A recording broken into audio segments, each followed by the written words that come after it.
Do you remember Are You Afraid of the Dark? It was a scary story anthology series that came out in the early 90s and showed a group of friends who would gather together each week to tell a scary story. In my mind, this show was Goosebumps, but for big kids. Each story felt a little more grown up than Goosebumps and a little bit more complicated, and in general, a lot more scary. Rewatching the series, I'm surprised with how many creepy moments and monsters pop up in each episode. There's death and the occasional bit of gore, and so many episodes lead to a feeling of existential dread that in hindsight, it's surprising that this was on Nickelodeon and was known as a kids show. Lately, I've been watching it again and have completely fallen in love with this series. Every episode is different from the last, and it's so fun to try to guess at twists or be surprised when terrifying scenes unlock memories that I buried years ago to try and avoid childhood trauma. I'm talking about you, Zebo, you freaking nightmare clown. And this rewatch got me thinking, who tells the best scary story in Are You Afraid of the Dark? You see, the series revolves around a group of kids who have formed together to make a club that they call the Midnight Society. Each week, a member of the club tells a story. We get concepts anywhere from ghosts and lost spirits to mirrors that make people old. Some of them are funny, some are intense, some are love stories, but they're all tinged in horror because the Midnight Society is a club that loves scary stories.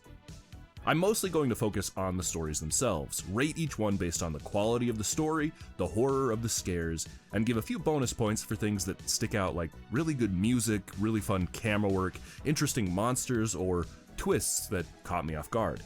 Each season the cast of kids shifts up just a little bit, but they always have unique personalities and tell stories that tend to fit their own personal styles. They do have some overarching moments where we see them bond and joke around the fire. I'm not going to be covering a lot of that in this video because I mostly want to focus on the stories that they're telling, but it's interesting because we can see their personalities bleed into the stories and get to learn a lot about them by the stories that they tell. But before we get into those stories, I will go over each of the characters really quick just to give you an idea of who our storytellers are. The founder of the Midnight Society and the leader of the group is a boy named Gary.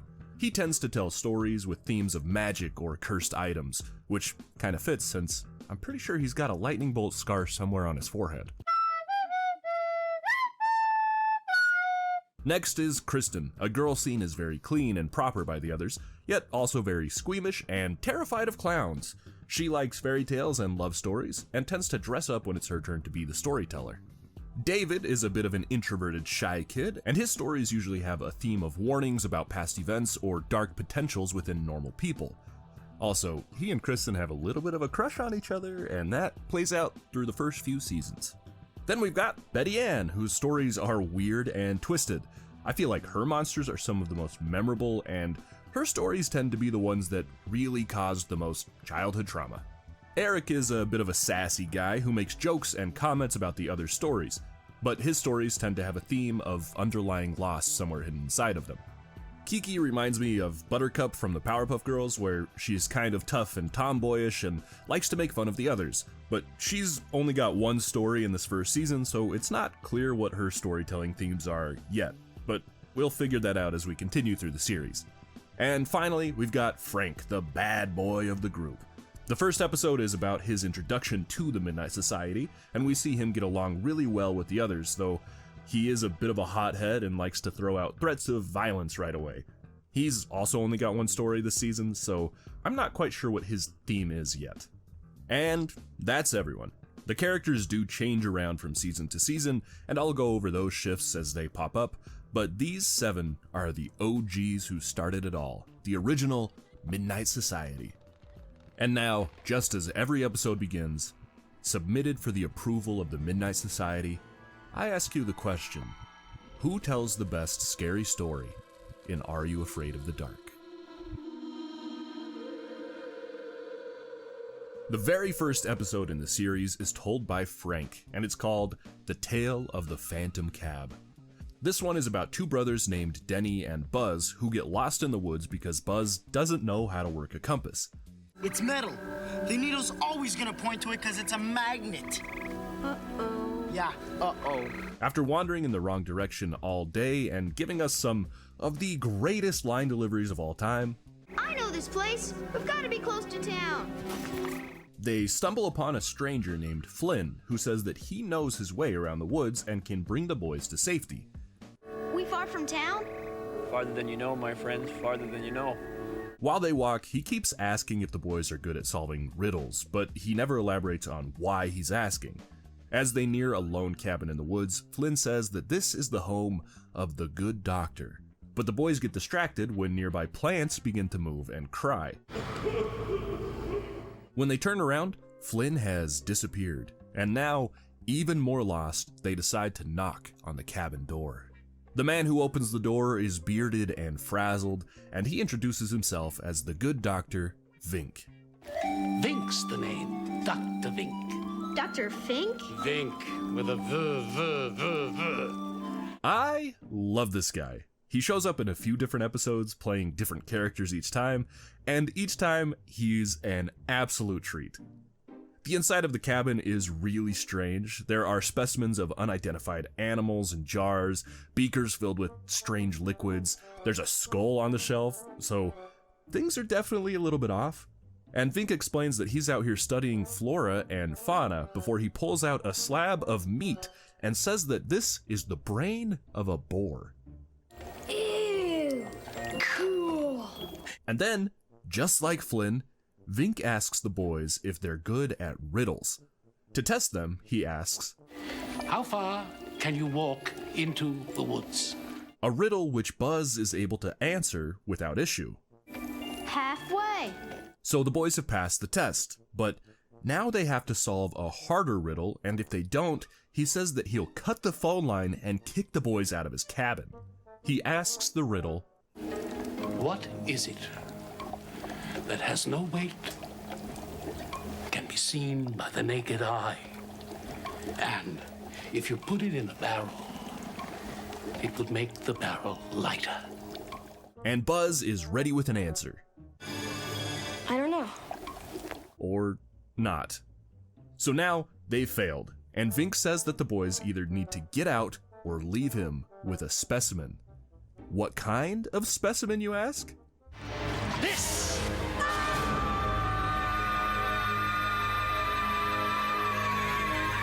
Yeah, the boys don't go for it, and instead they book it out of the cabin. After running for a while, they come across a taxi cab driving in the woods. Oh yeah, sorry, Vink said that they would find a taxi if they failed the riddle, but the boys didn't believe him, because they're in the middle of the woods. But hey, here it is. He wasn't lying. It's a taxi cab. And they're even more surprised to find that the driver of the cab is none other than the mysterious Flynn. The boys ask to be driven home, and as they drive, Flynn tells them the story of how he met Dr. Vink.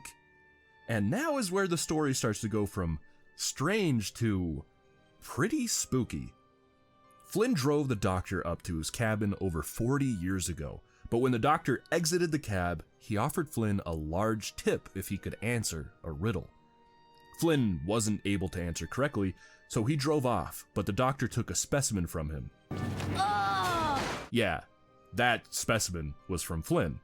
While driving away, Flynn got into a car crash. He hit a tree and, well, You might say, I sort of died! look at that! Can you imagine watching this as a kid, all snuggled in and ready for a new show, only to have a neck-snapping jump scare out of nowhere? I'm sure this scene alone was responsible for so many nightmares. And the crazy thing is, it's kind of tame compared to later episodes. But man, hitting us with this in episode 1 is so mean. Well, it turns out that if anyone fails Vink's riddle, then they're picked up by this phantom taxi cab and forced to relive that same car crash and explosion that Flynn died in 40 years ago. So the boys are off to their deaths. But before the crash, they do still have the opportunity to solve the riddle. Denny and Buzz rack their brains, and just before the cab hits the tree, Buzz has a moment of inspiration. Say it! It's a hole! It's a hole in the barrel! Here we go! Yeah! They discover the answer, releasing the souls of all those killed by Dr. Vink and causing the cab to disappear and leave them next to the death tree. They're found a little bit later by a park ranger and taken home safe and sound. How are you at riddles? So, episode 1 starts off pretty strong. I think it's a great first taste of the series and gives some really good expectations of what we can look forward to in the show. I think this story is fun. A madman doctor, a killer cab driver, a bunch of riddles. It's a solid 7 out of 10.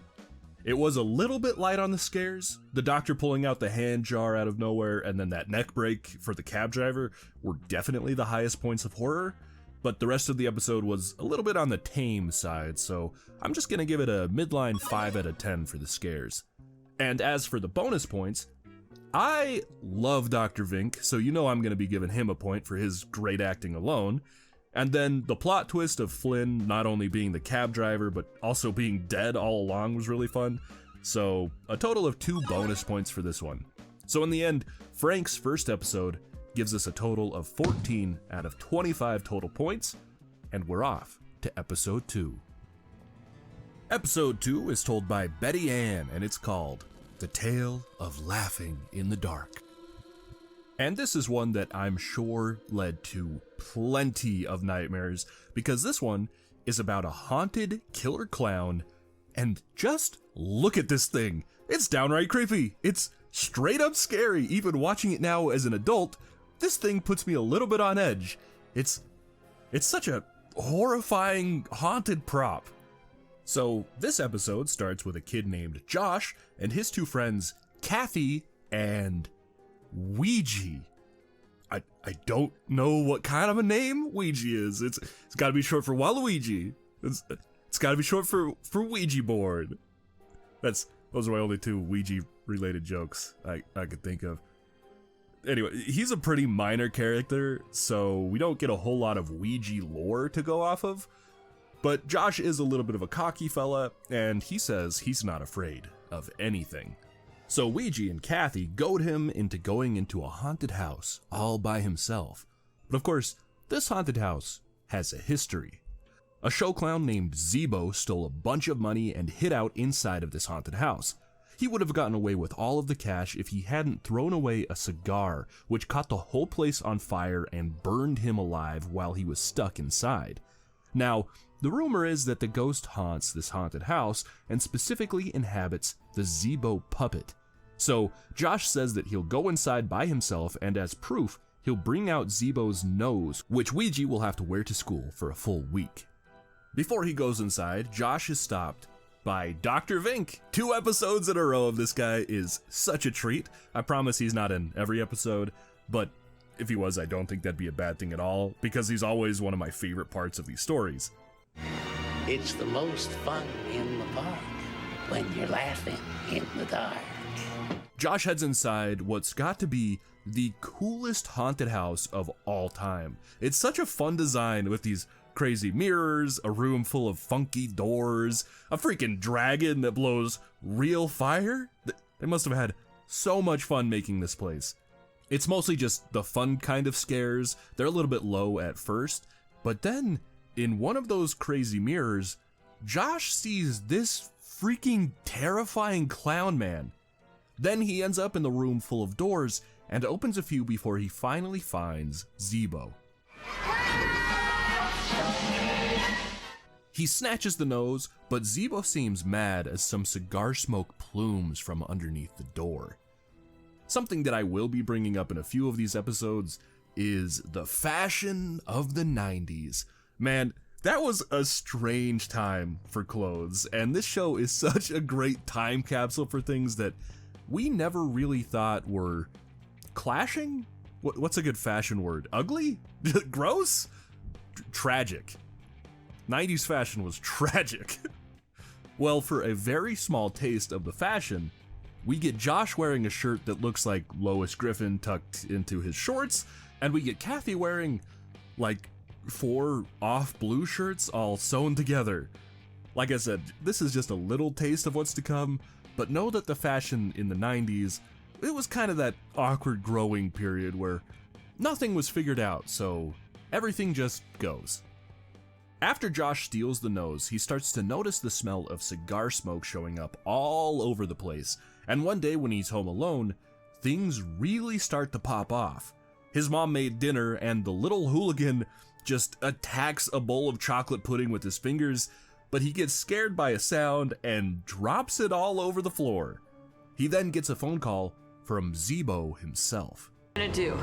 Give it back. Give it back. Now, to defend himself, Josh starts to do something with all of his utensils. I really don't know what he's going for. But his plan never pans out because his food is magically transformed into cigars. And he notices a giant footprint in the pudding, so he runs to his room and calls Ouija for help. But his phone call's interrupted when Zeebo hops on the line and makes some more threats. If you don't give it back, I'll come up and get it. Who was that? Josh, you there? So Josh runs to lock his doors, and we see a shadow on the other side, and then a balloon blows up ordering Josh to give the clown back his nose. The terrified Josh decides to follow the clown's commands. He goes back to the haunted house and apologizes to Zeebo, giving the clown back his nose and even offering him a brand new box of cigars that Josh definitely, he just stole it from his dad. Like there's no way he could have bought these, right? Even in the 90s, there were age restrictions for buying cigars. So he just stole them from his dad and gave them to the Nightmare Clown. This episode ends with Josh leaving the haunted house and another quick appearance from Vink, although now he's holding a cigar and laughing, showing that he was actually the ghost of Zeebo all along. I think. It's the most fun in the park when you're laughing in the dark.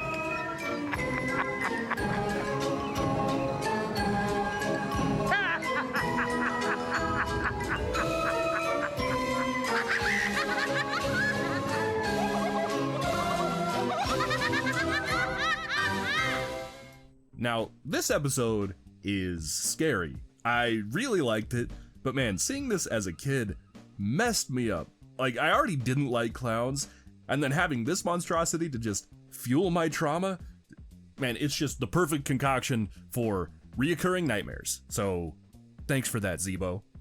The story is another one that I think is pretty good. The kid actors aren't great, but the ghost of a dead carny tormenting a kid is a lot of fun. I'm gonna give it a 6 out of 10. As for scares, yeah, this one's pretty freaking scary, man. The clown in the mirror is horrifying. Zeebo's design is a nightmare. The suspense of Josh in his house being bullied by a ghost clown is really well done, and I loved all the little hints of lingering creepiness of the cigars all over the place. This one definitely gets a 9 out of 10 for the scary factor. For bonus points, you already know we're gonna give one for Vink/Zeebo guest starring, and I also really loved the haunted house design. It's just so much fun and made me wish that I could have gone somewhere like this as a kid, so that's gonna get a point as well. There are also a few little things that I really loved in this episode, like the use of cigar smoke, the balloon under the door scare, the tease on whether or not Vink was the dead carny all along, and I guess the name Ouija.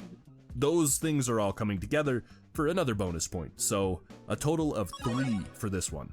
That leaves episode 2, The Tale of Laughing in the Dark, with a total score of 18 out of 25. Episode 3 is told by David, and it's called The Tale of the Lonely Ghost. It's the very first episode that, while I wouldn't say it's bad, it's a definite step down, especially compared to episodes 1 and 2.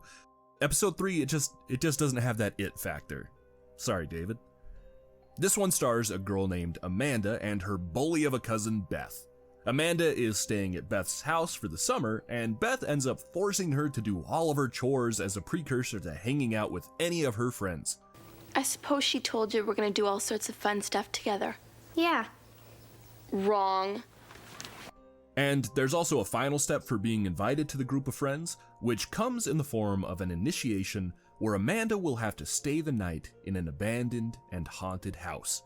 Beth also has this nanny, And it's really funny because she just gets bullied the entire episode, and the way she acts is just so broken and beaten down and pathetic. It's incredibly sad, but when you think about the fact that it's just a 12-year-old being mean to an old lady, it just ended up making me laugh every time something bully-like happened.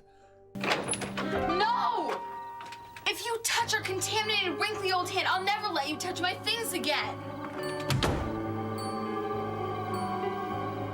The nanny also has this little locket that we see a few times, and that's important for later on. So Amanda tries to stay the night in the haunted house, and it turns out that it really is haunted.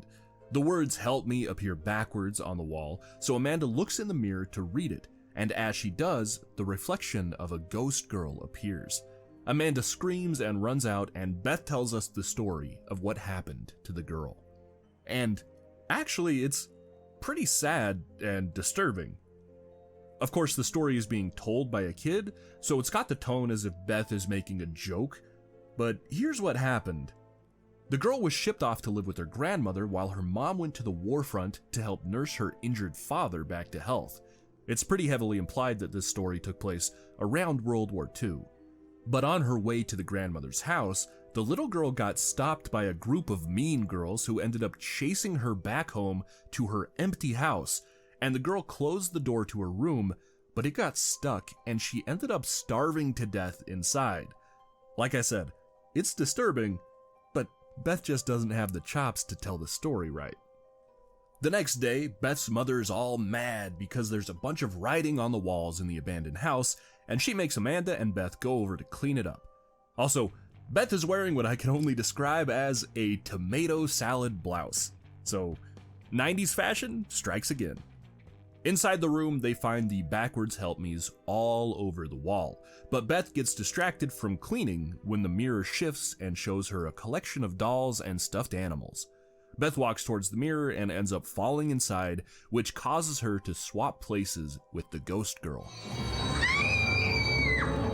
But the girl isn't mean or bad. She just walks forward and offers Amanda a necklace before writing "help me" again on the wall. Amanda realizes that the girl just wants help. She's a real Sherlock Holmes putting all these pieces together. So she runs to get the nanny and shows her that the locket on the necklace matches the one that she's had on her shirt this whole time. She's able to convince the nanny to come to the house with her, and once inside, they find the ghost girl, and Nanny reveals that this is the ghost of her dead daughter. They walk together into the mirror, and in a super sweet scene, we see that they get to live their lives together again inside of the mirror world. Beth starts to freak out because she's afraid that she's been locked inside of the mirror world, but Amanda just opens the closet door and lets her out after she promises to stop being a bully, and that's the end.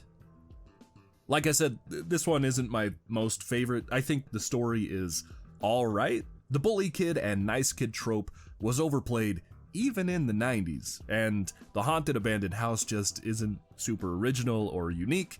It does take a fun direction with the mirror world and reuniting the nanny with her daughter, but overall I'm still just gonna give it a 4 out of 10 on the story.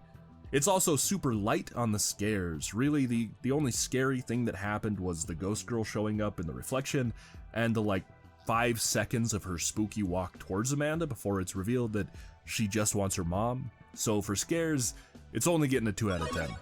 I will give it 1 bonus point for the ghost girl. I think that she acted really well, and in that spooky reflection scene, I think the lighting was well done, and it had some good impact. But that's all the bonus points I'm gonna give it for this one. So episode 3, The Tale of the Lonely Ghost, will only be getting a total score of 7 out of 25.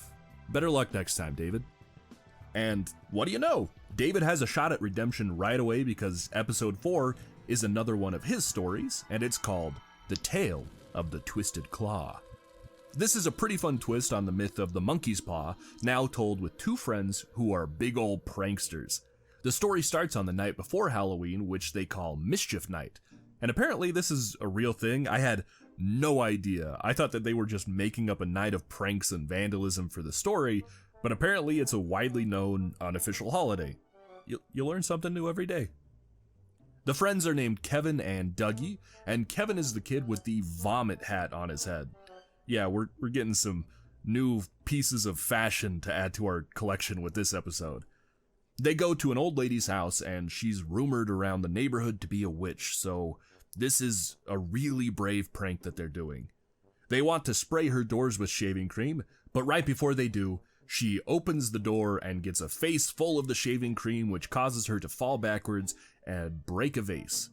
The boys run out of there, but the lady just stands in her door, and for some reason, she starts to laugh.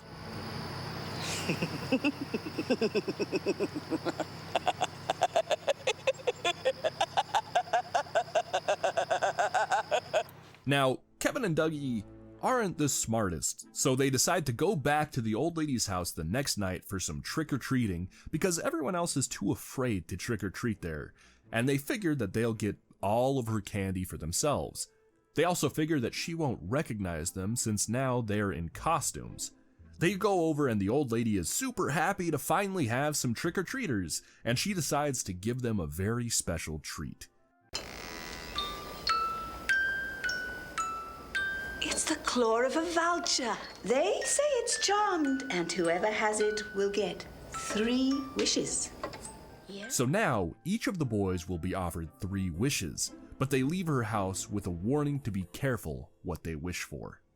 Dougie just wants to go home, so he wishes that they can be done with trick-or-treating for the night, and after walking for a few minutes, they stumble upon a group of older kids.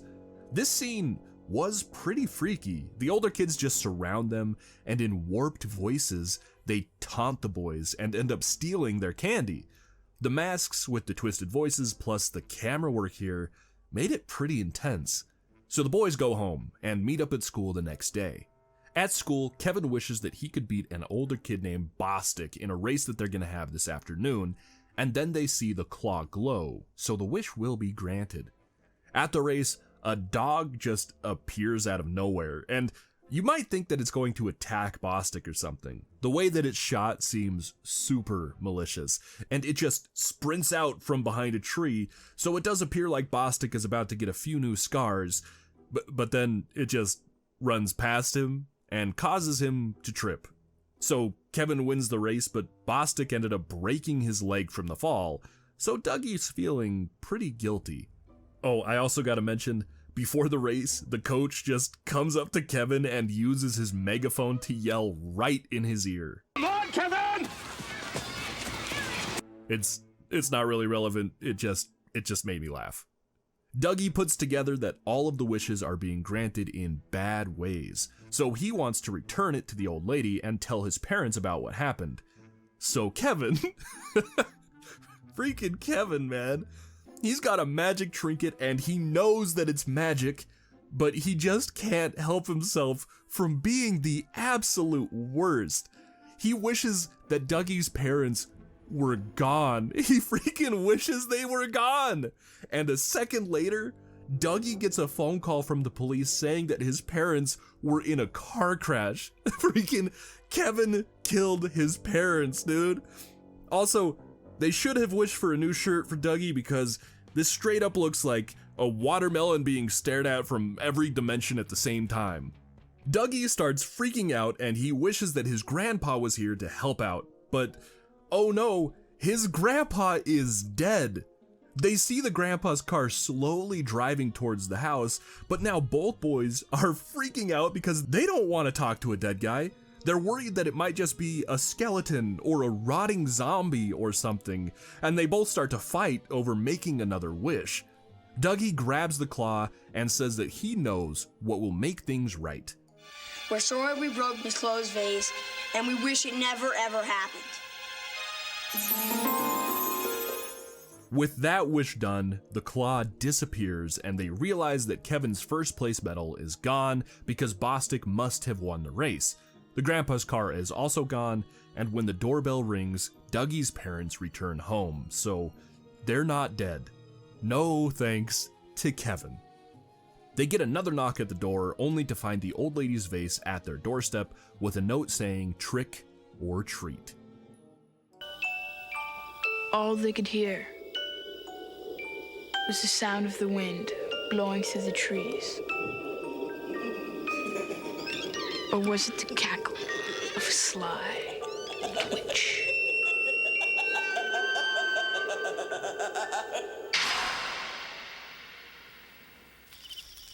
The end. I will say, David came back strong. This was a pretty good episode. I think the story was really fun and pretty unique. Kids coming to terms with bad wishes makes for a really good life lesson, and it was fun to see how those wishes would turn against them in the end. For the story, I'm gonna give it a solid 7 out of 10. It wasn't the most scary story in the world. Really, the only big scare was with those older kids. That scene had some really great horror elements. I did also like the old lady laughing at the beginning. That was a little bit creepy. And the way that they were so terrified of the dead grandpa showing up made for a pretty intense climax. That being said, it still wasn't super scary, so I'm only gonna give it a 4 out of 10 for the scares. This one definitely gets a few bonus points though. I already mentioned the scary older kids, but I love that scene, so a bonus point for that. Another is going to the coach for yelling in Kevin's ears because that made me laugh. And a final point will be going to Kevin for freaking killing Dougie's parents. It might have been undone, but we all know that Kevin is technically a murderer. So 3 out of 5 bonus points. Episode 4, The Tale of the Twisted Claw, comes out with a total of 14 out of 25. And I'd say that David made a full redemption. He literally doubled his score from the last story, so good job, David. Episode 5 gives us the debut story of Kristen, and it's called The Tale of the Hungry Hounds. This one is by far the most complex and interwoven story that we've seen so far. It's about 2 cousins named Pam and Amy, and Amy is the fashion queen of this episode. She starts off in a shirt that's just like all the cups of Play-Doh mixed together before changing into what I can only describe as something a toddler would wear if they could raid their mother's closet. It's just all of the jewelry and cowboy boots put together. As the kids say, slay queen. Now, if you're terrified of this next part, then I can't blame you, because we learn that Pam is one of the scariest things imaginable. She's a horse girl. All she wants to do is learn to ride horses, but Pam's mother won't let her because her sister Dora died in some horse-related accident a long time ago. I don't want to discuss it. Mom, it happened 30 years ago. Seems like yesterday to me. 30 years ago, such a long time. Such a long time. So, bored one day, Pam and Amy decide to contact some spirits using a Ouija board, and they're given the message, "Let me out," as well as a combination to an old chest that's locked inside of the attic. Inside the chest, they find the belongings of Dora, and when Pam puts on her old riding jacket, the ghost of Dora takes over her body. I love this little transition here. The moment she puts the jacket on, Pam's hair gets all different, and she just walks as if she's in a trance, and the music starts to swell. It's a really great scene.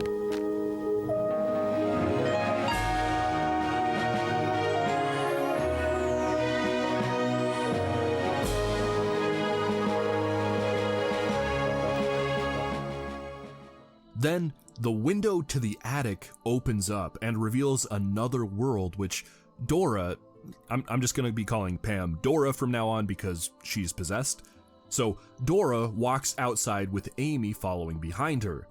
I also really love the set used for this scene. It's so fantasy and fun with the circular window, the strange stairway, and the trance-like state that Pam's in. It just adds to this really cool strangeness that's happening. It's great. They end up wandering to a graveyard where Dora finds her own grave, and on top of it is a bone, a gift from a fox that she calls Mon Petit Rouge. Between this and Dexter's Omelette du Fromage, like Nickelodeon was really trying to get kids to learn French, huh? Omelette du Petit Mon Rouge.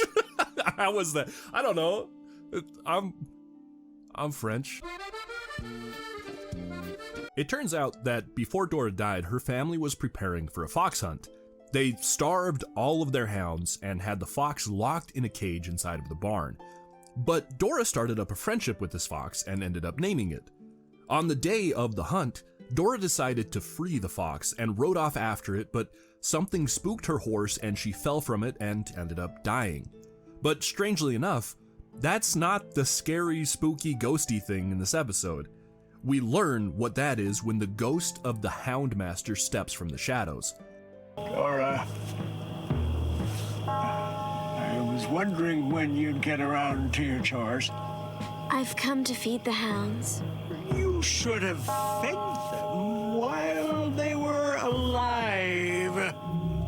The Houndmaster gets all mad and locks Pam and Amy inside of the barn, where we hear the barks and howls of the hungry hounds. Dora is drawn to the barks and wanders closer and closer. Once free, the hounds chase Amy and force her to climb up on some hay. She thinks that she's a goner before a small fox comes out of its hiding place and gets the hound's attention before running off while the hounds chase it. Mon Petit Rouge! He saved us! Amy walks outside to see Dora on a horse before she rides off into the distance, leaving Amy no choice but to leave the strange world and return to the attic alone. But luckily, when she gets there, Pam is back and she has no memory of anything that just happened. Let's go downstairs. This place is haunted. The story is wrapped up with us learning that now Pam's mom is fine with her taking horse riding lessons, so her full transformation into a horse girl can finally be completed. After that, Pam tried one more time to convince her mother to let her take riding lessons. And it finally worked, because her mom was no longer haunted by her sister Dora, and Dora's ghost was no longer tormented by the howling of the hungry hounds. The end. I think that this episode was pretty awesome. The set pieces they used were really big and weird. The music was rad. The story was something unlike anything that we've seen so far. And like I said at the beginning, it's surprisingly complex for something that would be in a kid's show. So for the story, with its few twists and differing plot lines, I'm gonna give this one a 9 out of 10. I will say, it wasn't that scary though. The Ouija board bit is a little spooky. The ghost of the Houndmaster was kinda creepy as well. The howling of the hungry hounds got kind of intense, but nothing really stuck out to me as truly terrifying. So for scares, this one's only gonna get a 3 out of 10. But this episode will definitely get some bonus points. I'm gonna give 1 for the set pieces, mostly that attic to the strange world transition set. I love the whole look and the vibe of that scene. I'm gonna give another 1 for the music. It's a step up from anything that we've seen so far, and it made parts of the story really stand out and fill with emotion. I'll also give another for the subversion of expectation that the story had, going from ghosts to hounds to a savior fox so fluidly in only 22 minutes could have been muddied by poor pacing and bad acting, but this episode nailed it with all the elements. And finally, I'm gonna give a final point for the acting alone. These are by far the best kid actors that we've seen so far, and if they were worse, they could have completely tanked this episode. So for bonus points, we're giving it 4 out of 5. In total, The Tale of the Hungry Hounds gets a solid 16 out of 25 points. Episode 6 is another debut, this time from Gary, and it's called The Tale of the Super Specs. And there is a lot that goes on in this episode as well. This one takes place on April Fool's Day and mostly follows a girl named Mary Beth and her boyfriend, whose name is Weeds. I don't know if Ouija or Weeds is a weirder name. This show, it just made stuff up, and it just made it up and called it good. It's like, yeah, we'll name a kid Weeds, and we'll name a kid Ouija. What are you guys thinking? So Weeds is super into pranks, and this year he wants to learn some voodoo magic to make his pranks better than before. He does some weird spell, and we see the powder that he throws cover some super specs, but the characters don't see this happen because they get distracted by the store owner, Mr. Sardo. It's Sardo. No Mr. Accent on the dough. Sardo is another reoccurring character that I absolutely love. He's always messing with magic, but he never believes that the magic works until it happens right in front of him, so he just causes all kinds of shenanigans, and he's a gem every single time. Have you seen our vomit? So Weeds and Mary Beth buy the super specs, and when Weeds puts them on, nothing happens. But when Mary Beth puts them on, she sees a strange figure in the store next to them. This happens a few different times. Every time she puts on the specs, she sees those figures, but when Weeds tries them on, the figures aren't there at all. The episode follows Weeds for a little bit as he's doing some pranks, and we see that magic is just straight up real in this world. He's reading a book called Voodoo Made Easy, probably the same book that Chucky read before he got all dolled up. There's some really fun things that I want to point out in this episode as well that aren't the focus of the story. There's always random background things going on in scenes. A kid just doing flips, these girls posing for some reason outside of the school. There's always something that can catch your eye. The pranks that Weeds does are also really fun, but he never realizes that the voodoo is working because he's impatient. So he ruins a girl's life by giving her a chipmunk voice. My voice! What's wrong with my voice? I sound like a chipmunk! And then he hexes a basketball to always make its shots. Airball! Horse! My game! Hate this game. That's 2 sodas, dude. You owe me 2.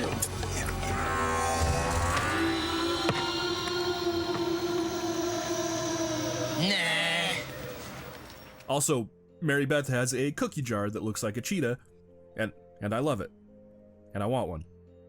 And another quick fashion showcase happens when we see Weeds' friend wearing jeans on jeans on jeans. A truly classic look. Mary Beth is afraid of the specs, so she tries to throw them away, but they keep showing back up in places that she looks, and every time she puts them on, the figures seem to be closer and closer.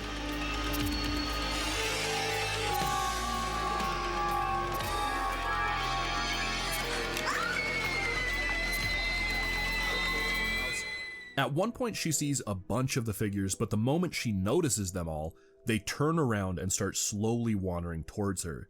It's pretty freaky. Oh, yeah, she can also see things that aren't just the figures, just small differences in the world that aren't there when she takes the glasses off, and at one point, she sees a fire in her fireplace, and her reaction is, it's so weird.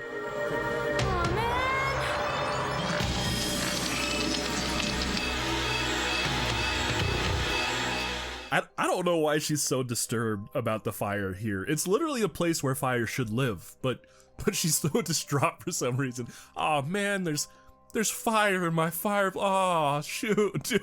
I don't know. She's got weird priorities. So finally, she decides to go back to Sardo for some help. Sorry, no guarantees. If they don't work, that's your never mind. No, wait, my problem is they do work. It turns out that Weeds did the spell of second sight on the glasses at the beginning on accident, so Mary Beth is getting glimpses into another reality. Am I like seeing ghosts or something? Ghosts? No. What you're seeing is, another dimension. That's the second sight. Another dimension? Well, I don't mean to scare you. Dude, I love Sardo. Him jump scaring her while saying he's not trying to scare her is so funny. Mary Beth ends up hiring Sardo to come to her house to do a counterspell and close the doorway to the other dimension that seems to have been opened. What'll it cost? $50? What? All right, 20. But I'm losing on the deal. Okay, I guess. Good. Now then, let's see. So Weeds, Mary Beth, and Sardo sit around a table while Sardo reads the counterspell. We must close the window. Send them back. Send them back. The lights go out and the table starts to float. When Mary Beth puts on the glasses, she sees the strange figures creeping all around them, closer and closer. When Sardo finishes off the spell, suddenly the figures all disappear and everything goes quiet. What happened? I think we did it. But then, are you ready? I don't know if you're ready for this next bit. I know I wasn't. 2 giant eyes just appear in the darkness and stare down at the trio. Take the children!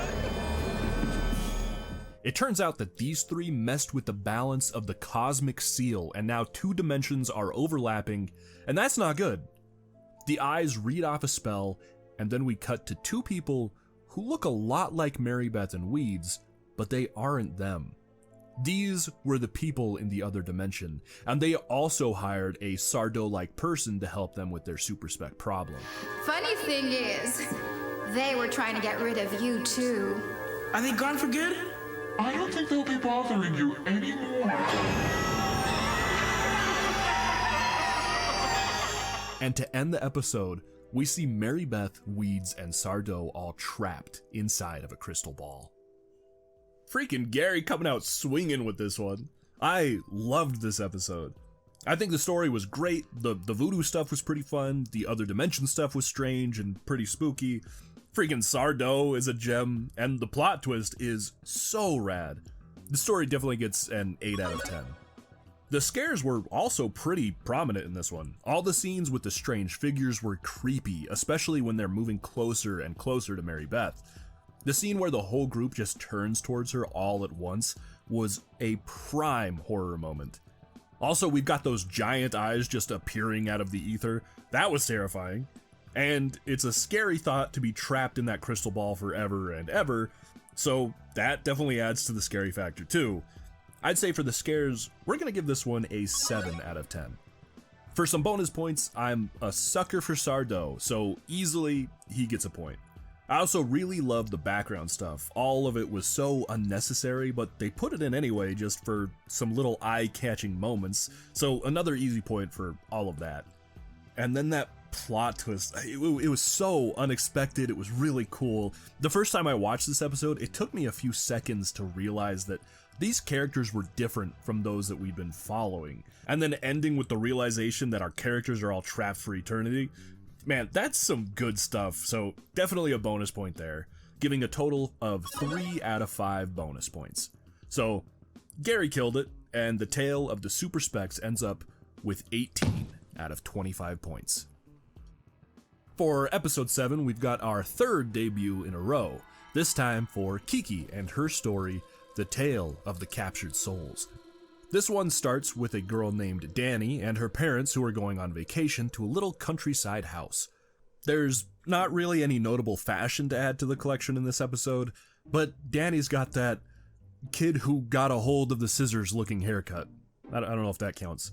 But speaking of terrible haircuts, the housekeeper is a strange boy named Peter. The strangest thing about the house, other than Peter of course, is the fact that it's covered in mirrors. Every room has at least one, while the bedrooms have multiple on each of the walls. And when Danny touches one, it shocks her. Sorry about that. The wiring is quite old. In the mirror? Yeah, you know, mirror wiring. To power your reflection, otherwise, it would just be blank. I'm a scientist, I know things. On the first day, Danny's mom wants to take a photo of the dad playing with Danny, but Peter would also be in the photo, and he freaks out and curls into a ball, shouting that he doesn't want his picture taken. So he ends up offering to take the family's photo instead, as long as he's not in it.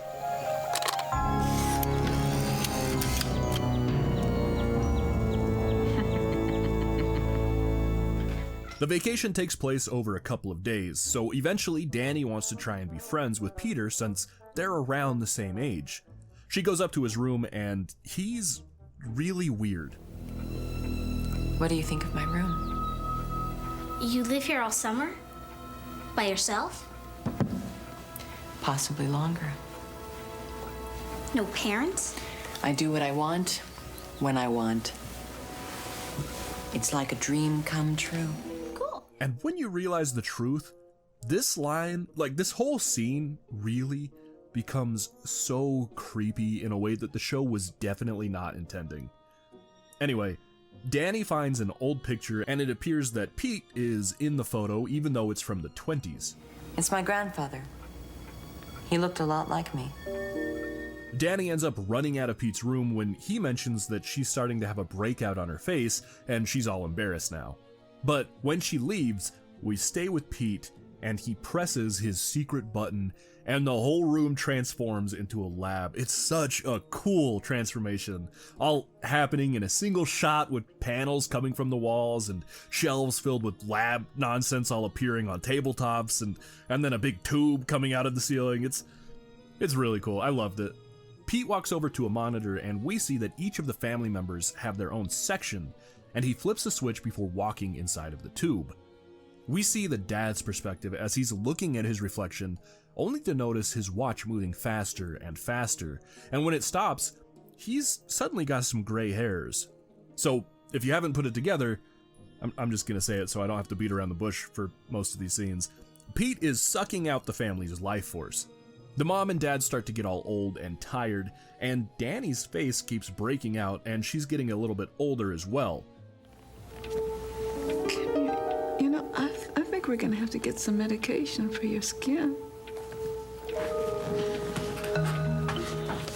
Danny hates that she's got zits now, so she goes into the bathroom and gets all mad and ends up breaking a mirror, which reveals a hidden camera behind the glass. Once again, a very unintentionally creepy thing when you consider that this is the mirror in the bathroom. It's scary for a whole lot of reasons that the show was not even thinking of.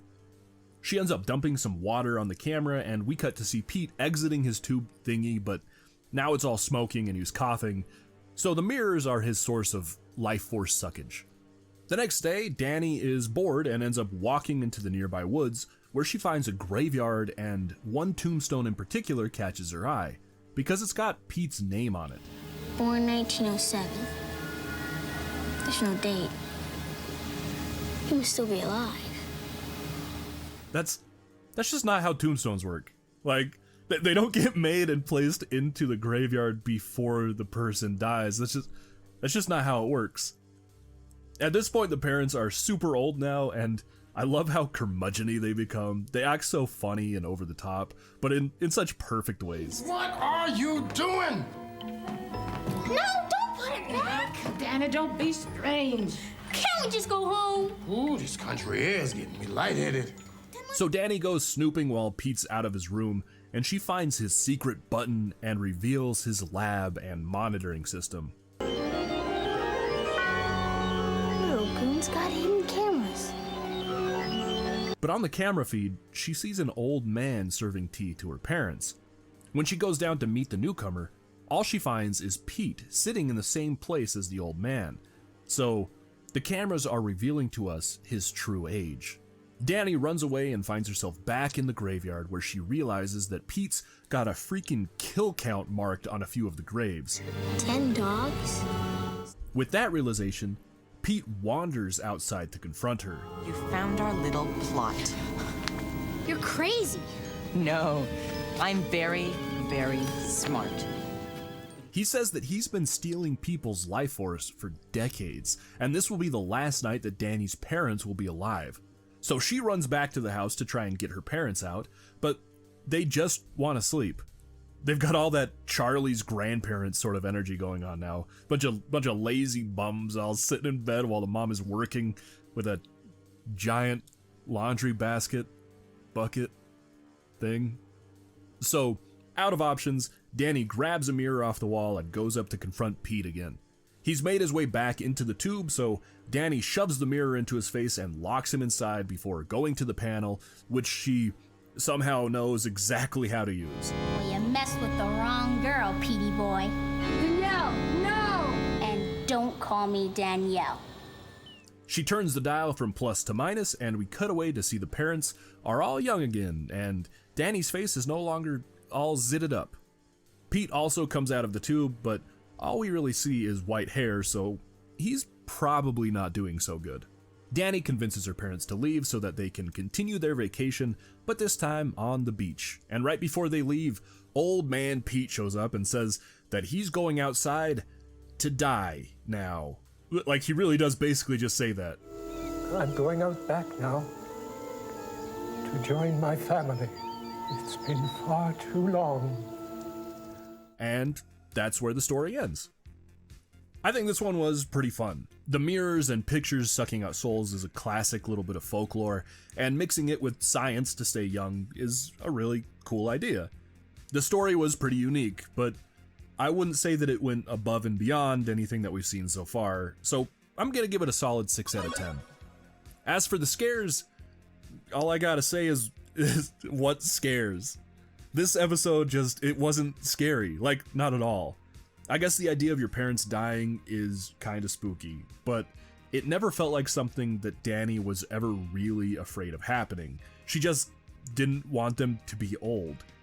Pete's haircut's a bit scary, but seriously, I don't think that this was actually a horror story. It was really just a fun mirror science tale, so 1 out of 10 for the scaries. I will be giving a few bonus points though. I think Pete was a really fun character. He was weird, he acted really well, so he'll get a point all on his own. And the set change from Pete's room to the lab was so freaking cool and well done. I'm gonna give it 2 bonus points just because I loved it that much. So 3 out of 5 bonus points. Kiki's debut story was fun, but wasn't a scary story, and the tale of the capture souls ends with a total score of 10 out of 25. Episode 8 gives us another Betty Ann story. Her last one gave us Zeebo the Nightmare Clown, so there's some big shoes to fill. And I mean that metaphorically, but like also literally when you consider that pudding shoe print. This one's titled The Tale of the Nightly Neighbors, and it's got a strong opening because it starts with a clip from The Night of the Living Dead, followed very quickly by a bit of sibling bullying. You're a 0. You'll always be a 0. You won't catch me sitting around like some toad. There's a ton going on in the world, Day-Day, and I'm not gonna miss any of it. Emma and her younger brother, Day-Day, yeah, they've just completely stopped trying to pretend that these names are real at this point. We're just gonna slide the name Day-Day into the same made-up category as Weeds and Ouija. But Emma and Day-Day notice that they've got some new neighbors moving in, although it's strange because they move in the middle of the night. You see what I did there? Day-Day and night. Fit this boring neighborhood. Whoa! These new neighbors are really strange. It turns out that they're from Ukraine, so right now they're on a really bad sleep schedule and are up during the night and asleep during the day. But Emma doesn't think that this is the only reason they're so strange. She notices large boxes being delivered that are supposedly refrigerators. Yet, coffins would also fit in a box like that. And there's a really weird illness that has started to spread around the community where people are losing energy and all cover a specific spot on their necks with a bandage. Then, one night she has a nightmare and it all clicks into place.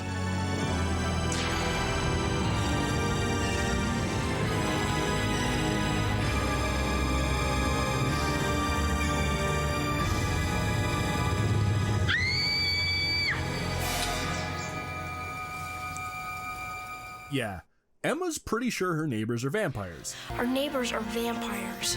Ugh, I'm dreaming. No, you're not. They're vampires, all right. They gotta be. And we won't add anything to the closet of weird 90s clothes with this story, but I will say that the nightly neighbors are really rocking that all-black vampire drip.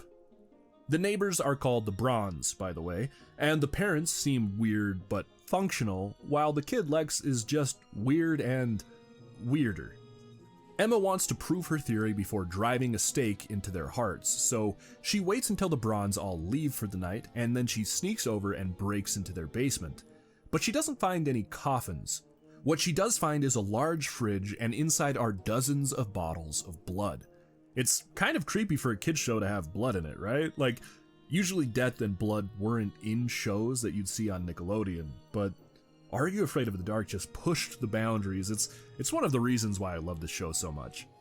At the same time that Emma is breaking into the basement, the Bronze go over to her house to introduce themselves, and they get invited inside. It's a pretty funny scene because they say that they're all currently working with paramedics to discover new healthcare techniques, but everything that they say is just so over-the-top vampire-related. It's absolutely fascinating work. although sometimes a bit, bloody. Don't worry, Dede. Now that we've been invited, I promise you we'll be back. Now, both Emma and Dede are positive that the Bronze are vampires, so today they want to take action. They gear up with stakes and crosses and head over to the Bronze house again. Only now, the Bronze are outside in the daylight, so they can't possibly be vampires, right? Hello, children.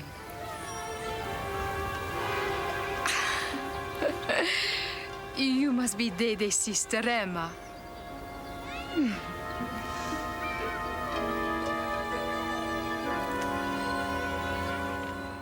So, that's it. The Bronze weren't vampires after all, and this is just a story about how suspicions can run away with over-imaginative minds. Emma and Dede head home with a smile and a funny story. Only, we don't follow them anymore. We now follow the Bronze as they walk into their basement and open up a locked door to reveal a coffin with Lex sleeping inside. Wake up, Master. The sun is gone. You'll feel better soon, Master. You've been invited in by new victims, and no one believes that a little boy can be a vampire.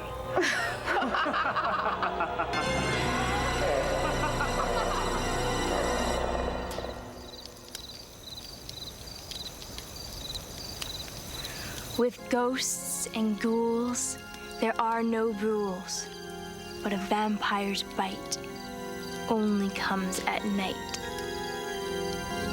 The end. I love a good vampire story. This one had a bit of a vibe like Fright Night, and that dream scene felt a lot like Salem's Lot to me. It was a good one. I do like all the overly obvious hints that led Emma and us as an audience to just straight up say that these neighbors were vampires, but also the twist that we're just jumping to assumptions only for it to twist again, and yep, the vampire conclusion was right all along. It's a solid, straightforward, and fun story with a good twist, so I'm gonna go 6 out of 10. The scares were also really solid. The vampire dream stood out to me as the most scary, but there were a few good intense moments as well, with Emma breaking into the basement and finding the blood, so I'm gonna go a 6 out of 10 for that as well, for the scares. For the bonus points, you know I love a good twist, and a vampire child just hits that perfectly. And I've got to give another point for that small clip of Night of the Living Dead that we got to see. I love that movie, so definitely a point there. Giving us a total of 2 out of 5 bonus points, which leaves the Tale of the Nightly Neighbors with a total of 14 out of 25. Episode 9 is another Betty Ann story. That's right, 2 in a row, and this one is called The Tale of the Sorcerer's Apprentice. Not the Nick Cage movie. This is another Sorcerer's Apprentice, and it tries something that we haven't seen yet in this series. It opens with a mysterious scene from the past. We see a girl with a snake tattoo hide something inside of a school basement before cutting forward to the present day. So we've got a little bit of a setup, a little mystery on our hands that we can try to solve. But I'll be honest, the mystery is a bit half-baked. They do their best, but there's just not enough clues or character moments that we get in this episode for the mystery to really mean anything. But, I mean, hey, they tried. At least they tried. In the present, we follow a boy named Dean, who's kind of just an average kid, and he's tired of blending into the background, but he can't find his way out of this funk. Dean Burkham was the kind of guy who blended in. He didn't have many friends, he didn't do sports, and he never joined anything. He just kind of was. His friend Alex is the opposite, always excelling in school, or so we're told. We don't ever really see her do anything of note, but the narration says that she's a standout, so that's what we're gonna go with. Also, look at her locker. It's so weird. She's got a cute little skiing picture, a photo of, like, probably her older brother, and then this freaking terrifying, sassy-looking Lord Farquaad ghoul man. You know, maybe Alex is standing out, but maybe for the wrong reasons. In an archaeology class, they have a guest speaker named Dr. Oliver, who goes over a bunch of rare ancient artifacts that she's uncovered over the years. I particularly like the goat bowl, but she seems to love this goofy-looking snake scepter that she says belonged to a deity called Goth. It's named Goth. You know, it's not just a phase, Mom. It's my new god, that kind of goth. Dean is strangely attracted to the scepter, and after class, Dr. Oliver allows him to hold it, and when he does, the snake's eyes start to glow, and Dean gets put in some kind of trance. And I loved this scene. It just made me laugh because Dean is staring so intently at the staff, but then it's just like screaming snake face. He's like, ah! And then boom, Dean is hypnotized. It's so funny. Dean, in his trance, goes to the basement and pulls up that object that was hinted at in the beginning. And this starts his darkness phase. The next day at school, he's totally entered his demon form, his I listen to My Chemical Romance and secondhand smoke behind the bleachers phase. He's wearing a black shirt and eventually also a leather jacket. He's so cool now. And also, he can hypnotize his teachers, so he starts to ace all of his classes. One day, Alex sees Dean steal some chemicals from the chemistry lab, and she follows him into the basement where she sees him doing some kind of potion-making tutorial with a bunch of fellow demon form kids. Create the mystic vapors. The return of Goth is at hand. Dean pulls an orb from a pouch. That's what was in the basement, by the way. And he puts the orb into the snake's mouth, which causes an apparition of a giant head to pop out of the smoke. Welcome, Goth, ruler of the Netherrealm. I have waited centuries for an apprentice such as you, young one. There is one final task to be performed before I am freed from this infernal dimension of darkness. Man, I love the look of this dude. Just a giant head with some golden sheen on his skin and big old buggy eyes. It's creepy, it's kind of cool. Plus, how they shot it through the smoke is super fun. What can I say? I'm a goth fan. Always have been. Always have been. So, Dean has to make even more mystic vapors to release Goth all the way. But while she's watching, Alex makes some noise, and Dean chases her into the auditorium. Goth has given me the power. I know that feeling, Dean. I think we've all gone through that feeling. Anyway, Alex ends up getting captured and dragged by the demon form kids into the pool room where the final ceremony will begin. At this point, Dean is totally lost in the sauce and not really in a good way. The kid's acting goes super wild. Like, he starts having an accent sometimes, but for no reason. It's a rough performance. Too late. I told you too late. I'm far too powerful now. But it gets better, because once they put all of their stuff together to make the mystic vapors, Goth appears, and man, this dude is so rad. He comes out of the fog looking so strange. His head is weirdly small compared to his giant shoulders, and when he stands out of the mist, we see his lower body is that of a snake. Man, I really am a Goth fan. This guy's awesome. Alex? What's going on? Do not interfere! The girl is mine! Alex, I'm stuck! I can't move! Alex thinks quick and dumps a barrel of chlorine into the pool, which disrupts the mystic vapors and causes Goth to freaking explode. What is happening? The Nightshade!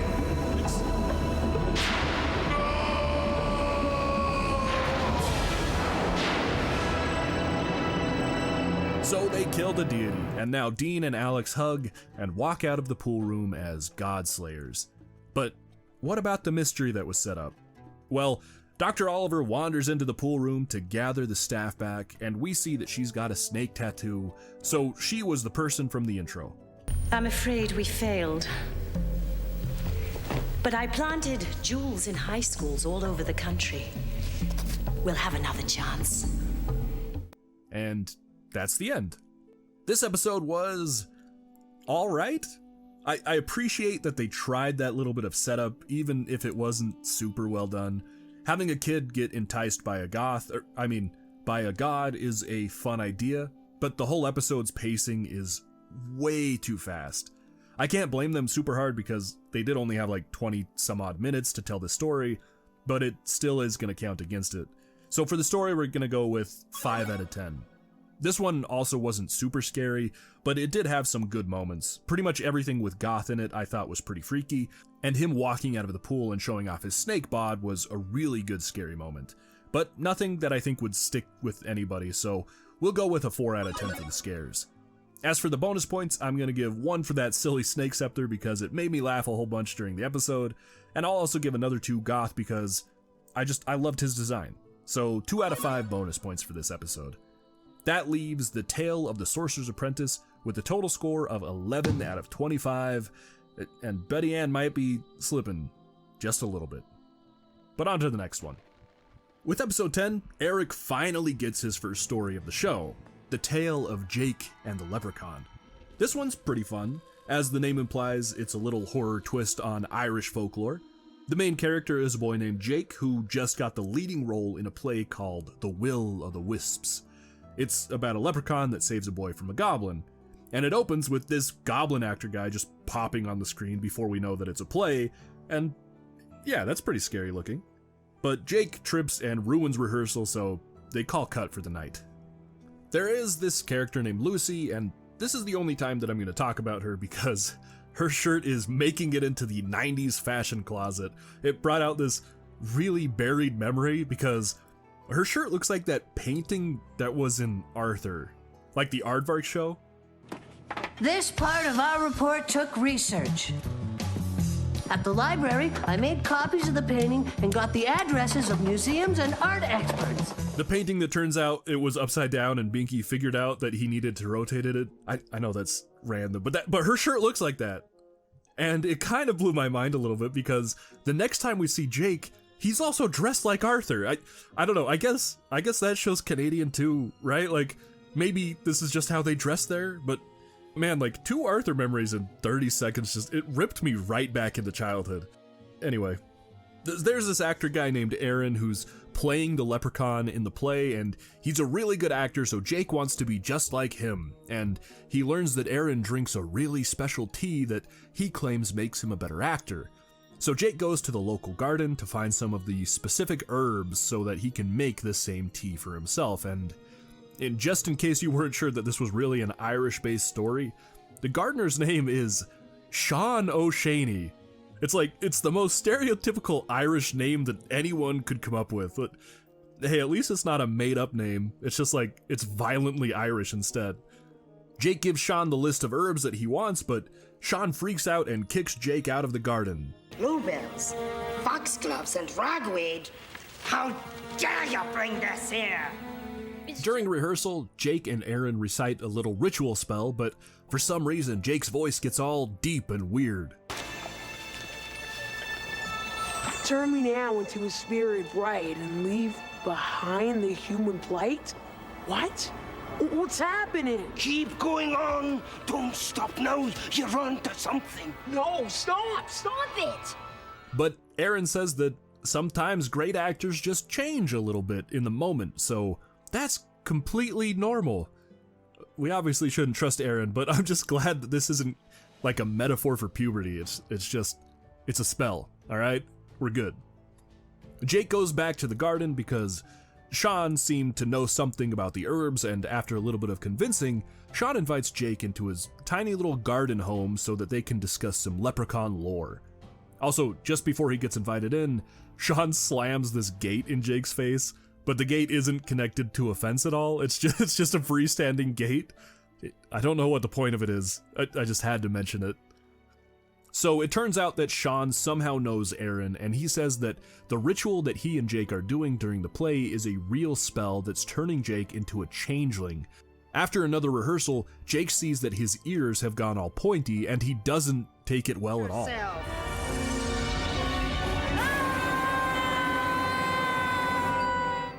He and Sean decide to break into Aaron's room so that they can turn the spell against him, and it's here that we learn that Aaron is a creature known as a banshee. They steal some spell materials from his room, but they have to hide under the bed when Aaron comes back in and starts to shed his human disguise. We see he's got big ol' ears and gnarly feet and a hairy back, which is both gross and kinda spooky. Then Aaron just goes to sleep and Jake and Sean make it out just fine. And we cut to the opening night of the play. They spike Aaron's drinking pouch with a spell potion that they've made, and Sean tells Aaron that he needs to stare at Aaron and not break eye contact with him or the spell will be broken. And Jake instantly just breaks eye contact and looks away. He had one job and he did it for maybe 20 seconds before completely failing. So Aaron sheds his glamour and reveals his true banshee self. He does a spell that turns Jake into a frog, but Sean appears out of nowhere and reveals that he's a real-life leprechaun, and years ago, he apparently stole Aaron's tail. This came completely out of nowhere, it was never mentioned before, but Sean's able to use a spell to just vanish Aaron, and then he does a counterspell on Jake and turns him back into a human. And then the audience for the play goes wild and applause because it's got to be the greatest effects that they've ever seen in their lives. And the story is over. This one was fun, but kind of also just alright. I liked the direction the story was going, but the tail plot twist out of nowhere was strange, and it kind of just makes me question why Sean didn't do that in the first place instead of letting Aaron go as far as he did. But other than that, like I said, this was an alright story. I'm thinking it's a 5 out of 10. This one, also, it wasn't very scary. The Goblin Kid at the beginning and the Banshee design were a bit spooky, and there was a part with spiders that maybe could have gotten a fright out of some people, but otherwise it was pretty light, so 3 out of 10 for the scares. I will definitely give it a bonus point for being such a unique premise, and another one for blowing my mind with memories of Arthur, so 2 out of 5 bonus points, giving The Tale of Jake and the Leprechaun a total of 10 out of 25, and giving a little bit of a rocky start to Eric's storytelling career. Episode 11 gives us Eric again. It's so strange that we get so many back-to-back storytellers in this show. I thought for sure it'd be a different kid every week, but this is like the third back-to-back we've gotten so far. I guess it's kind of a trend? Anyway, this one is called The Tale of the Dark Music, and I hope you're ready for some more buried childhood trauma to surface because this episode has some messed up stuff in it. Andy, his mother, and his kid sister all move into their deceased uncle's house, but strangely enough, no one remembers the uncle at all. He just died, leaving his belongings to Andy's family, and where did he die? Well, I found him in the basement at the bottom. Let's change the subject. He was also apparently a millionaire, even though he never left his house, so nobody knows where or how he got his money. I wonder if we'll find that out in this episode. Also, the house number is 420. While moving, Andy goes down to the basement and finds some really cool stuff, including an old radio that he plays with and turns on. Suddenly, the cellar door behind him starts to rattle, and the door opens, revealing a dark room with 2 glowing red eyes. Hello, Andy. Come on in.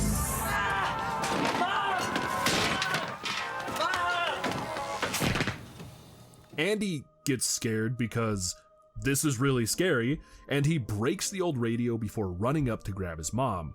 Of course, in a classic fashion, they open up the cellar door, and there's nothing there. So they decide that Andy just psyched himself out, and the mom asks him to be brave and not linger on the horrifying thing that just happened to him. Then we get one of the greatest transitions in television history, going from the dark basement to this dude's bum. I don't know if we can add this outfit to the 90s fashion closet, but I love his look. Just a beer belly out with his prison pants on, smacking your no good son. It's a vibe. Speaking of the no good son, this kid becomes Andy's bully when he throws a paper and knocks over his cleaning bucket. Oh man, you're gonna die. The bully chases Andy into his basement, and Andy is afraid at first, but it seems that there really is nothing down here, so he goes back upstairs without incident. That night, Andy's told to fold the laundry, so he heads back to the basement with his radio to listen to tunes and do some chores. But then the door starts to rattle again, And this time, when the door opens, this freaking terrifying giant doll steps out and seems to hypnotize Andy. Hi, Andy. Won't you come play with me? Hey, a question for the writers of this episode. Who thought this was okay? First Zeebo and now a giant nightmare doll? There's so much potential to mess kids up in the show. I love it. Oh, one important thing I need to mention is that all of the outlets in the basement are controlled by a switch that's upstairs, so to get Andy's attention, the mom flips the switch off to turn off Andy's music, and when the music goes off, the doll is seemingly sucked back into the door.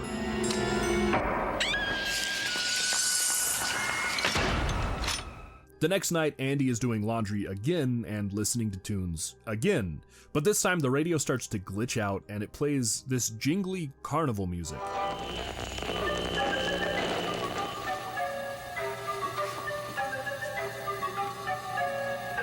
So it's no surprise when the cellar door opens, and this time there's a carny inside gesturing for him to come and join in on the fun.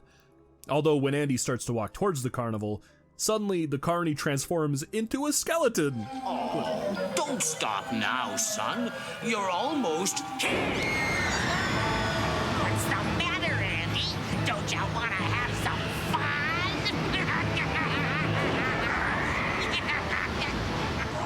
The door starts to suck him inside, but Andy's able to grab onto the radio, and before the door gets to him, the radio is unplugged and the music stops, causing the door to close as well. And now Andy puts two and two together and realizes what's happening. Music. It's music. He's a pretty smart kid, so he wants to go tell his mom about what he's discovered. But the bully is back. Nice day for a ride, isn't it? Stop! I gotta go find my mom. Mom's not gonna help you now, kid. And he destroys Andy's bike. But Andy is already sick of this kid, so he comes up with a plan to scare him. He throws a paper at the bully's head before tricking him into Andy's basement and locking him inside. He then flips the switch and turns on some music, and the door glows red and opens.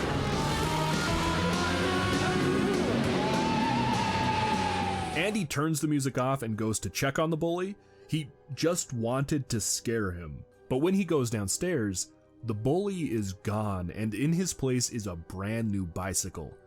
Wanting to know what's going on, Andy flips on some music and the door opens again.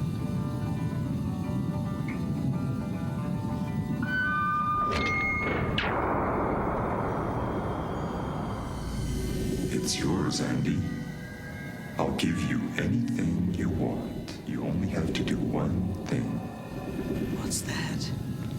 Feed me, feed me.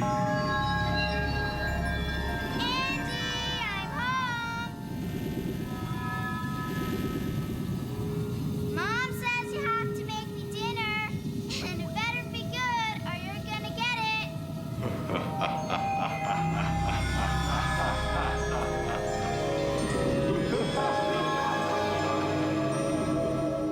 Andy gets a really devious smile on before he hears his kid sister calling to him from upstairs, and then the episode ends.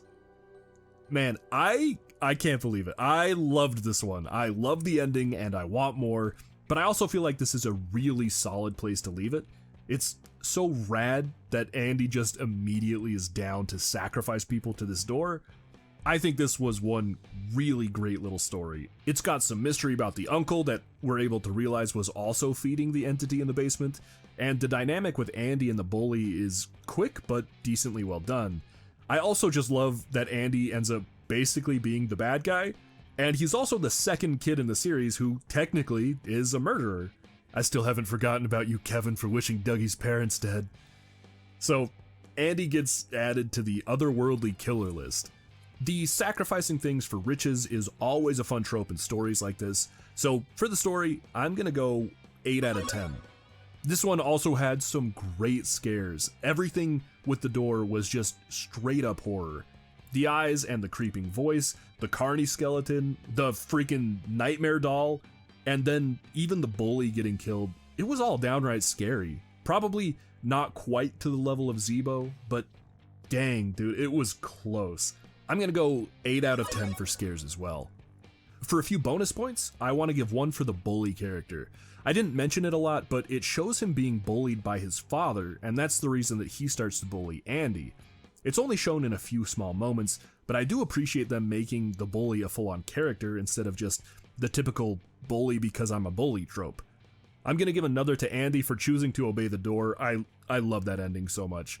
And I'll give another for the Nightmare Doll in combination with that bully death scene for using such fun lighting and camera work. So a total of 3 out of 5 bonus points, which leaves the Tale of the Dark Music a very solid 19 out of 25. With this penultimate episode, Kristen gets another go. Her last story was all the way back in episode 5 with the Hungry Hounds, and I loved that story, so there are some big hopes for this one. Episode 11's The Tale of the Prom Queen. This one starts in a graveyard with a girl named Dee Dee visiting a grave. Right away, we've got another piece of clothing to add to that 90s closet with Dee Dee's prisoner striped shirt. You put that together with the pants from the bully's dad in the last episode, and you've got the full convict fit. Finally, a look that will let all pedestrians pretend to be prisoners. After paying her respects, Dee Dee walks around but gets scared by 2 boys named Greg and Jam. Don't you call him Jelly. He's Jam. And that's another made-up name for the fake name list. Freaking Jam. Let's go ghost hunting, boys and ghouls. Greg and Jam are in the graveyard exploring an old urban legend for the ghost of a prom queen, and they invite Dee Dee to join them in their search to see if the legend is true or not. And Dee Dee's pretty enticed, so she joins up and they become fast friends. The legend says that the ghost girl appears the night of prom every year and waits by the gates in the graveyard for her prom date to pick her up, a prom date that never shows up. They don't find the ghost or any evidence of the ghost in the graveyard, so they all decide to head to the library to see if there are any old newspapers about a girl who died on prom night. And they find an article from the 50s about a girl named Judy who was killed by a passing car while waiting for her date near the graveyard. So, why didn't her date ever pick her up? Well, it turns out that the night was super foggy, and her date crashed his car off of a bridge, and he ended up dying as well, but they never found his car or his body. They decide that they want to help the spirit of the prom queen move on. Saying we try to contact Ricky's spirit and tell him to pick her up. Yeah. Ricky was the prom queen's date, by the way. I don't think I said his name before. Also, Greg starts to fall for Dee Dee a little bit, and he flirts it up, and he gets this as a reply. Say that you're kind of a strange person, but I like that. Kink. I don't even know if it's a word or just a sound, but I guess she's flattered. Kink. They go to the river where Ricky died and perform a seance, and as they do, the water starts to bubble. What was that? Bubbles from fish? Greg is dumb. The bubbles keep coming as they deliver their message to Ricky. She's still waiting for you. She wants you to pick her up. This is stupid. And as they finish speaking, the bubbles start to come more and more, and they row out of the river as it seems to them like something is coming. And I just love how Jam screams at Greg as he's rowing. Do it!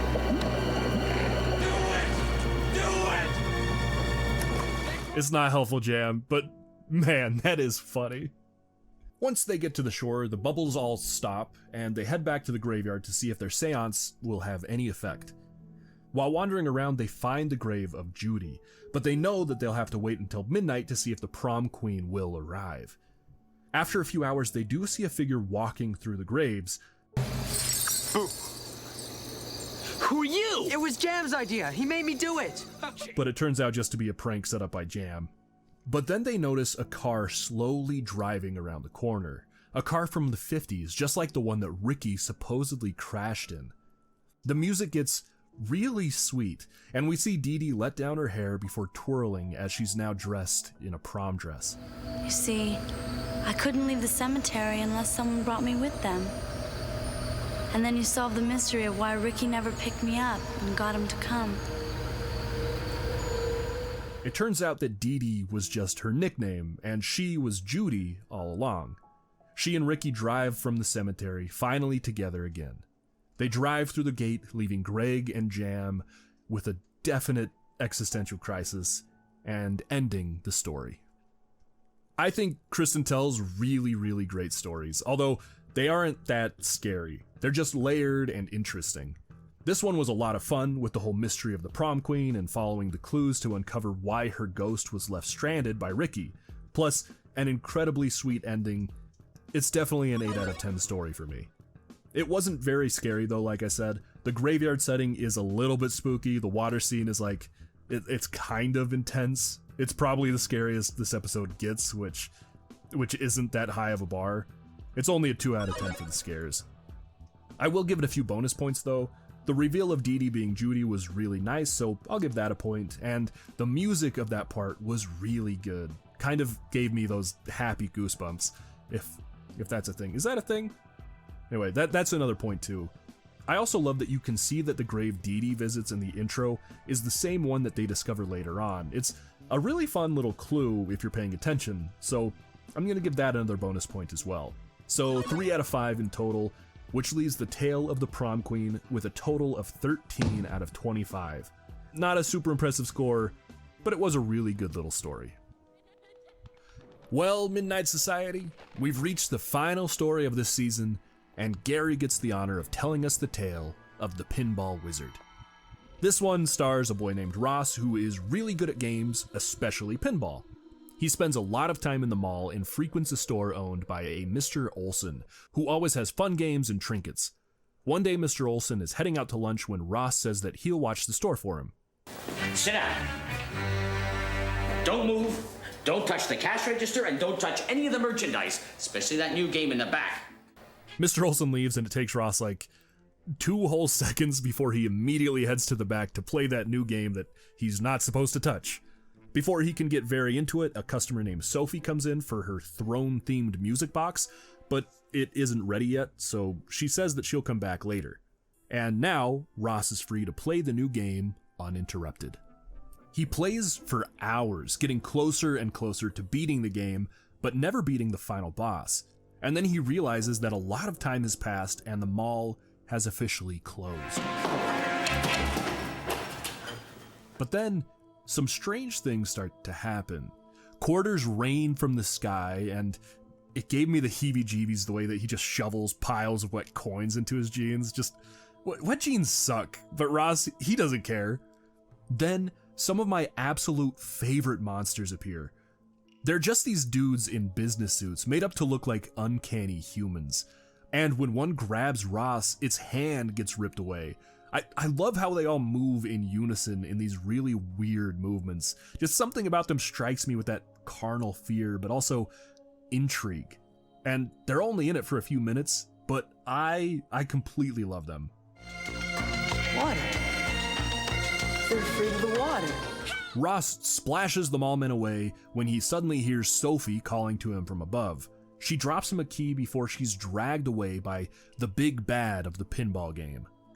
The key leads Ross to the lockers, where inside he finds a headband, and the moment he picks it up, the escalators activate and he's able to head up to the next floor. Once there, the headband transforms into a tiara, and all the quarters in his pockets have turned into pinballs. Sophie calls to him again and starts to run, telling him to follow her, but he's stopped by a witch and is blown away while Sophie gets kidnapped again. She's very much like Princess Peach in this story. She just always getting kidnapped. Sorry, kid, your princess is in another castle. Sophie yells at him to find the throne, and this leads Ross back to the store that he was supposed to be watching, and that throne music box that Sophie needed to have fixed. Inside the store, he somehow finds Sophie again, all chained up, and he's able to release her and grab the music box. Then an executioner appears and, you guessed it, he kidnaps Sophie again. Being a princess is really hard work, man. Everyone's always just trying to kidnap you all the time. It's gotta be so annoying. Getting the throne and the tiara unlocks the next level, so Ross heads up and realizes now what's going on. I remember this. It's the pinball game. If I crown Sophie on the throne, I win. And it's over. The throne music box gets really big before swooping Ross up and moving on its own. It's really fun because the witch tries to get in his way, but the throne just runs her over and it doesn't stop moving. Then Ross is brought to the big bad and he's tossed into an elevator, which restarts the game. But here's the thing. Ross is the video game boy. He knows that he can win, but he'll have to play by his own rules. So he breaks a glass display and arms up with a couple of super soakers. I love every time Ross does something good, he gets this little fanfare jingle. Like, the music in general in this episode is really good. It's video game themed, and you can just tell that they had so much fun while putting everything together for this one. I'm gonna win this game. So Ross heads up to the 3rd floor to face the final encounter. I don't know what's going on here, and I don't know what you are, but if this is some kind of game, you're playing with the wrong guy. Because I never lose. He starts blasting and gets all of the enemies except for the big bad himself. They have a totally epic showdown before Ross just pulls out his trump card. You are out of here. No!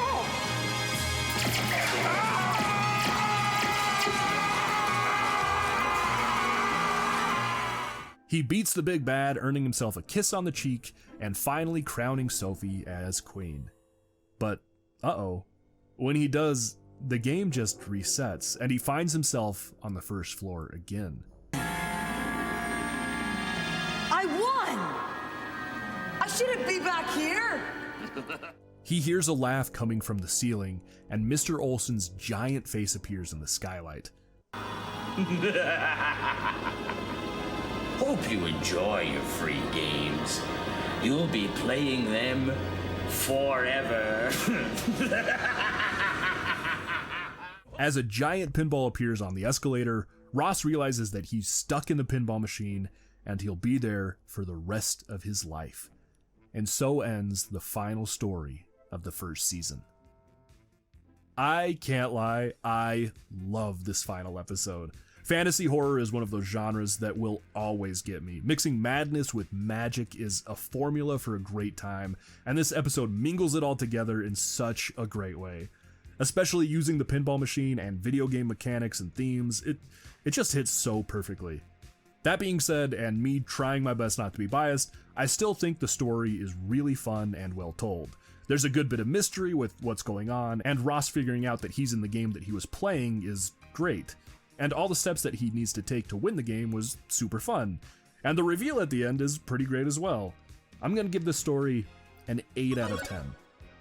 Unfortunately, it wasn't super scary. I think all of the mall men are pretty creepy, the witch is a little bit scary, and the idea of being trapped in a game forever is a good bit of existential dread, but I wouldn't really call this episode scary. It's more of just an adventure. I'm gonna give it a 4 out of 10 for the scares.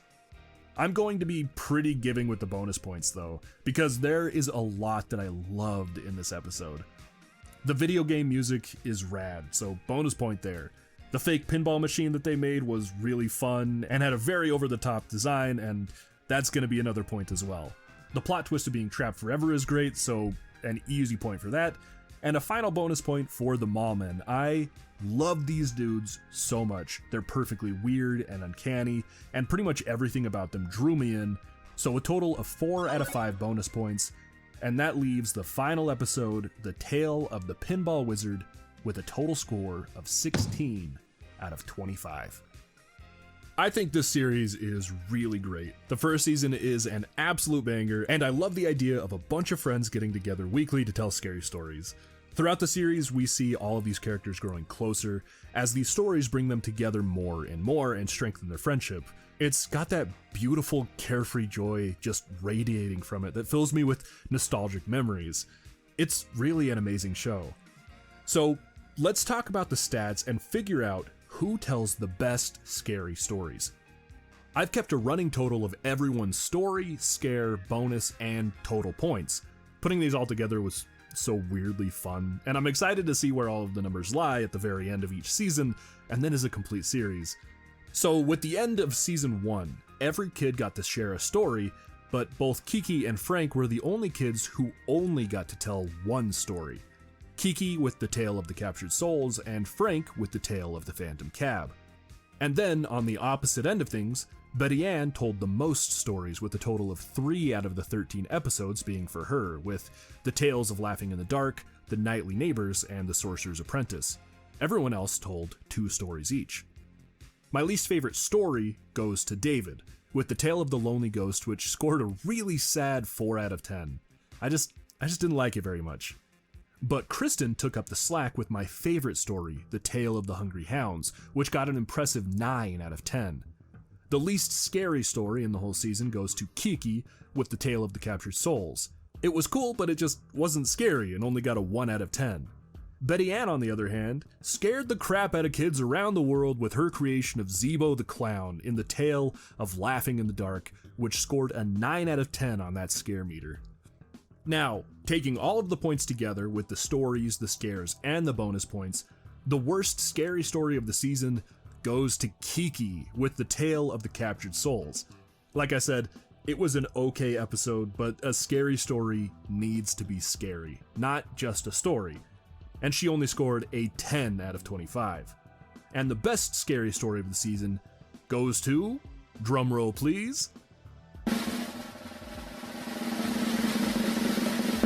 Eric, for episode 10's The Tale of the Dark Music, which scored a 19 out of 25, taking a great story and adding terrifying scares throughout to give us an incredible episode of Are You Afraid of the Dark? And finally, I averaged out all of the scores for every kid. That's where you take the total scores of each, add them together, and divide them by the number of stories that they told, so that we could figure out who tells the best scary stories in this series.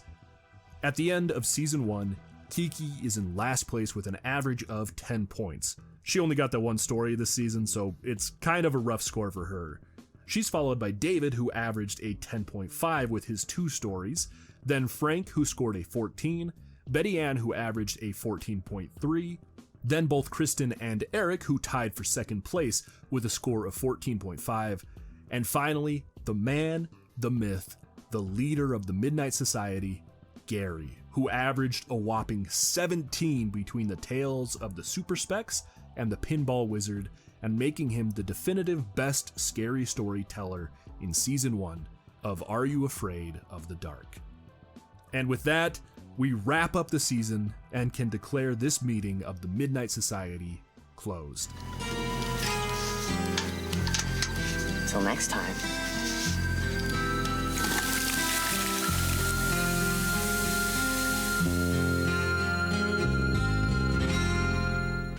This video was a ton of fun to make, but it also took a lot of work, so if you enjoyed, then please like and consider subscribing to help push this video out there. And a huge thanks to my YouTube members for the extra support. You're all 10 out of 10s in both scares and stories for me, and I love you all. But that is it for this video. It's gone on for way too long, so I'll see you next time. Bye-bye.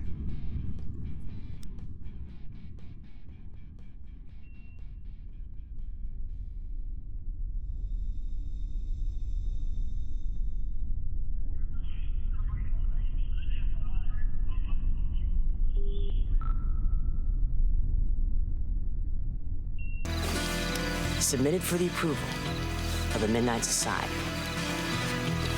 I call this story